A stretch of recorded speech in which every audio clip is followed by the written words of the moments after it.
I'm Nikki, and I'd like to welcome you to 6 for 60, the show where I tell you 6 things that I love about Star Trek in honor of their 60th anniversary.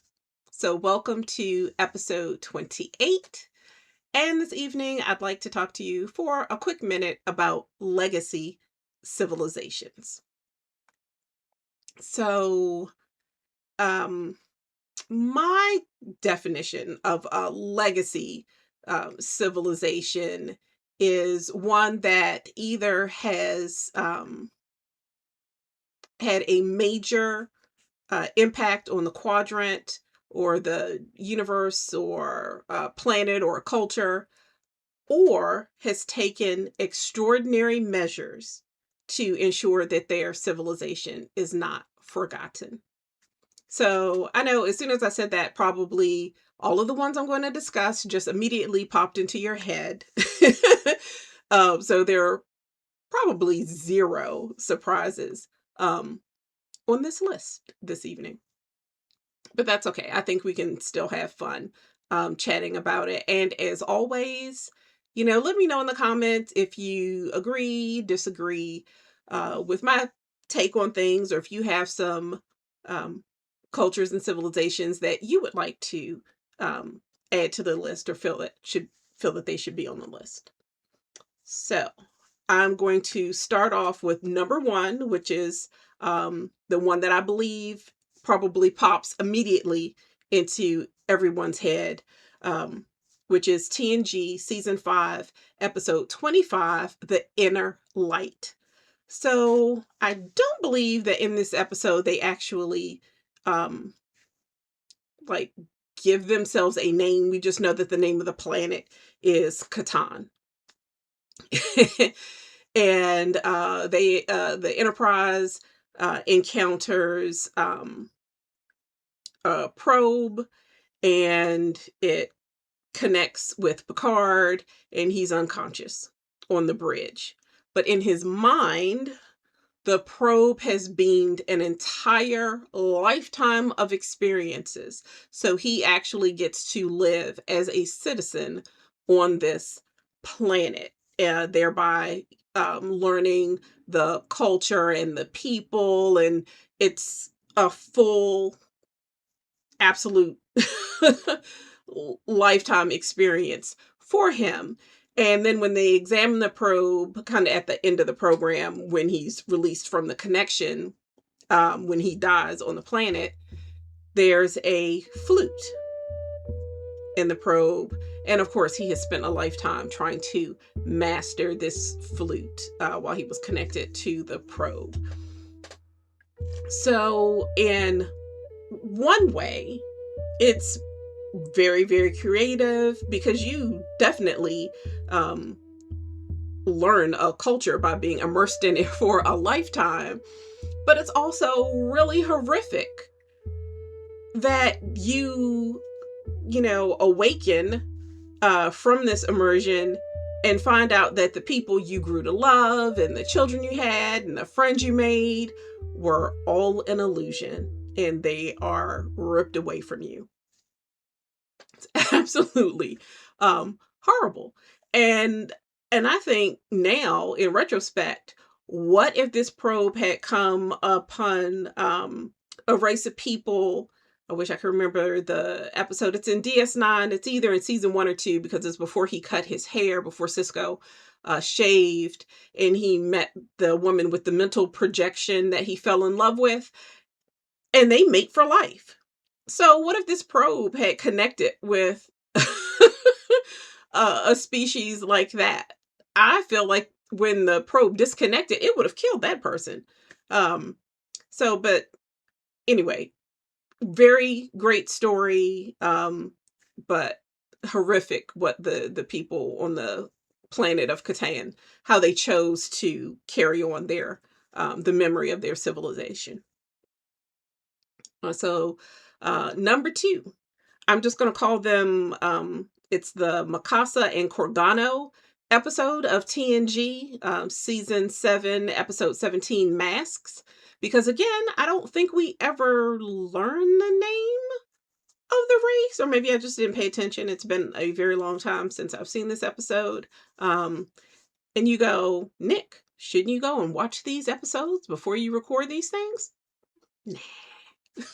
I do on occasion, but I try and go from memory because for most of the time, and if you go back and watch episode 0 or episode 1, I forgot how we numbered it. I'm more into the feel, to the vibe. Not a big fan of the details. I'm not going to argue with you over whether you should call it a landing party or an away mission, or we're not going to discuss the stains in the uniforms and all the little nitpicky stuff. Heck, half the time I can't even tell you the writers. Certainly can't tell you any of the directors or anything else. So we're here for the Star Trek vibe, the real feel good vibe.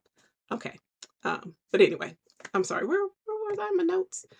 Okay, Masaka and Cordano, and it's the episode called Masks from TNG, where again, lovely civilization says, oh, we don't want to be forgotten, so let's go out and infect other people and make them remember us. So again, the Enterprise is out. They find a really old comet, and in the center of the comet, they actually find a ship, and somehow what they find infects the Enterprise and infects Data. So Data kind of goes crazy, and he's playing all these different characters, and the ship is being transformed. They're losing control of systems. It's just a hot mess. But they do finally manage to understand the language and the play that's going on. And Picard creates a mask, the counterpoint to Data's main character, and convinces them that it's time to rest, it's time to close all this out. And then the ship returns itself to normal, and Data is freed from the programming. So again, very interesting way to communicate about your civilization and what's going on. Again, if people didn't figure this out, their systems could have just stopped working. They could have just been dead in space. We don't know what the end result would have been if they had not been able to understand what was going on and be the counterpoint to get the program to shut down. So again, vanity? I don't know. It's like, I want to be remembered so badly that I'm willing to risk other people's lives. Very interesting. I would have loved to have been in the writer's room when they were writing these 2 episodes to try and understand the viewpoint of the civilizations who thought that these were good ideas. But anyway, they were fun. They're very entertaining episodes. So number 3 on my list are the Herc. And they are mentioned in DS9, Season 4, Episode 9, in The Sword of Kahless. Again, loved this episode. Now, in chatting with my friends, and when I say friends, I mean my sister, there's a discussion, is the sword actually cursed in some way to have such a huge impact? Because, Worf and Core, they're not behaving in a manner that's consistent with their personalities. So, is the sword actually cursed, or are they just overwhelmed by the historical significance of the sword, and it just kind of makes them go a little loopy, and they essentially kind of get crazy because of this sword. So, but that's kind of apart from our theme for the night, but it is something fun to think about. But the Herc attacked and kind of ravaged the Klingon Empire eons before, and the name, they kind of came out of nowhere. There's not a lot of historical information about them. That's how much damage they did to their civilization. And essentially, Herc just means outsider in the Klingon language. So they became a huge part of the Klingon history and ethos, and what encouraged them, that might not be the right word, but really, they were already a warlike culture, but once they survived the attack by the Herc, they really kind of dug into we will not be defeated again. We're going to go out and make sure that we're the biggest and baddest, and we're going to take over things and crush our enemies. It really played into how the Klingons viewed themselves and how they felt they had to portray themselves for the rest of the universe. So, and somebody might not agree with that. That's how I took the conversations in this particular episode, but I might be reading too much into it. You really don't hear about them anymore. But I just thought it was very interesting. Okay, here we go. Number 4, the Vaudoir. This is from Voyager, Season 6, Episode 7, Dragon's Teeth. So, Janeway is doing her thing. We're going to investigate as we journey home, and they come across a planet. There are people in stasis. Seven accidentally wakes one of them up, and then, now they're waking everybody up. And the Vaudoir convince Janeway that they were, the innocents. They were attacked. Everyone was against them. And the only way for their civilization to survive was to go into stasis.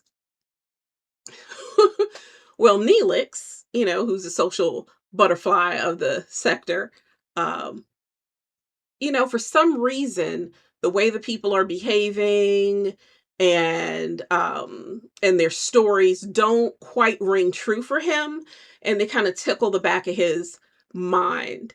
And I believe a word in his language, Vaudoir, means like foolish or something like that.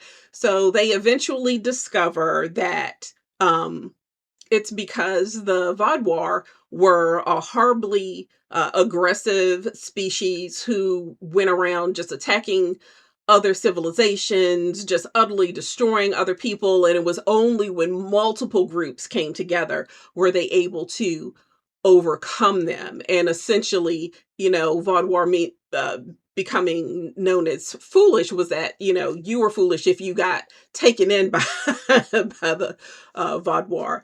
So they do manage to, I won't say subdue them in the end, but some of them do get away. And then there's lots of discussion over their moral responsibility for setting these aggressors loose again in this quadrant. And they're wondering what the effects are going to be down the line. And again, when Discovery jumped to the future, I guess if we hadn't had the burn, I'll just say it again, just a little short commercial break.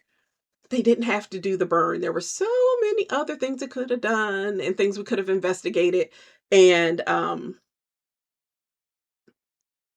just didn't care for that. But that's okay. But hopefully, if we get some more Trek, if they want to go to the future and see things in the future, and even Starfleet Academy, maybe if we get a season 3, I'm still holding out hope with improvements. Because again, if you didn't see it before, go back. A while ago, I did an episode on the first seasons of all of the TV shows. And so everybody's first season is rough. So, let's give Starfleet Academy their opportunity to have a rough first season. And let's get a third season, because the second season's already been filmed. Let's get us a third season and they can really expand. They could go and look at some of these civilizations. Wouldn't it be nice to know what the Vaudouar have been up to in all of this time? Maybe they've built back up. Maybe they're a menace again, that Starfleet will have to join with some of these other civilizations and go against them. That would be more, Federation building there. There's so much we could do in a Starfleet Academy season 3. But anyway, I digress. Where was I? Okay, we're enough with the Vaudouar. Okay. Number 5, the Iconians. So again, love it. There's all this mythos around the Iconians.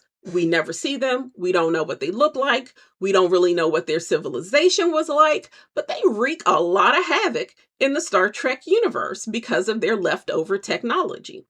So we see them in TNG season 2, episode 11, Contagion, and in DS9 season 4, episode 23, To the Death. Okay, so in both of these episodes, the bottom line is we found Iconian technology and we've got to stop other people from getting their hands on it.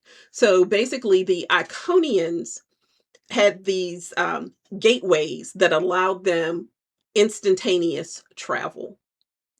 So, some people have suggested that the Herc are actually Iconians, but I don't think that is ever stated to be actual canon. So I like to think of them as different,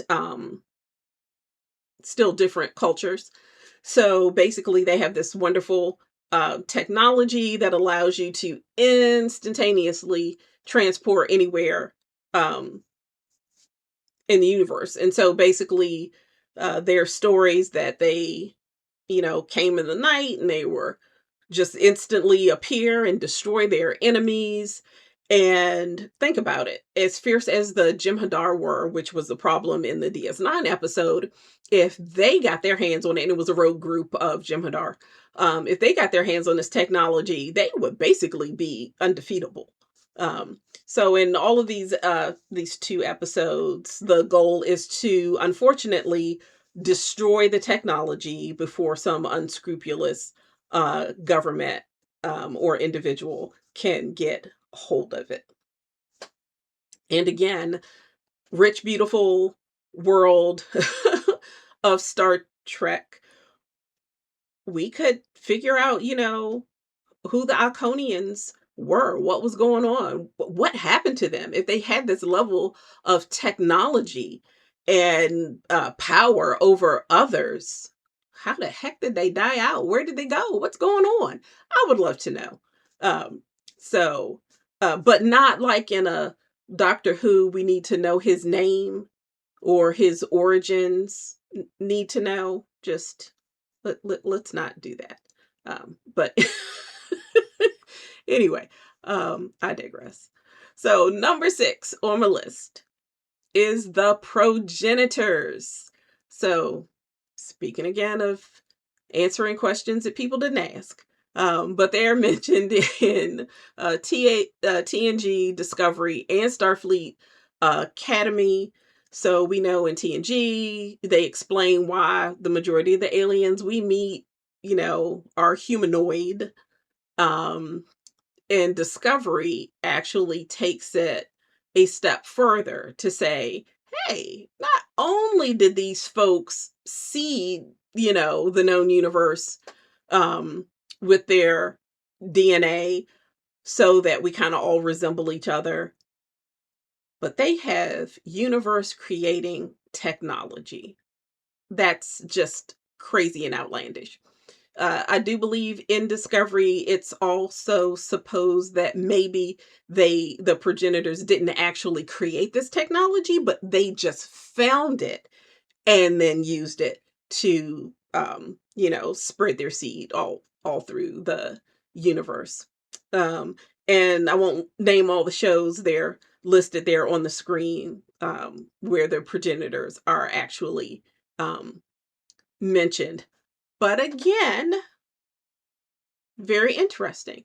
So they had this massive amount of technology. They took it upon themselves to create the universe in their own image. And then what? Where'd they go? If they evolved, are they still watching? What are they doing? A lot of fun questions. Don't necessarily need to know the answers, but they could hint, they could create some more mystery around them.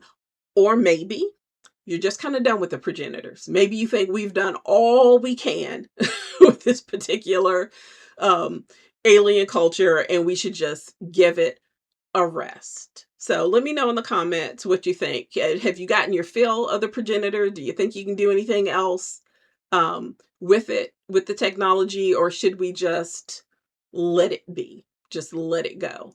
And we've done enough with it. And again, you know, we don't have to beat things to death in the Star Trek universe because it's so expansive. There's still so much more to explore and see and do without rehashing the same old thing. But those are my 6 for this evening. I don't have a bonus for you. Let me know if you have some other legacy civilizations that you'd like to chat about, or some that you feel had a bigger impact on the Star Trek universe. And live long and prosper, dear friends.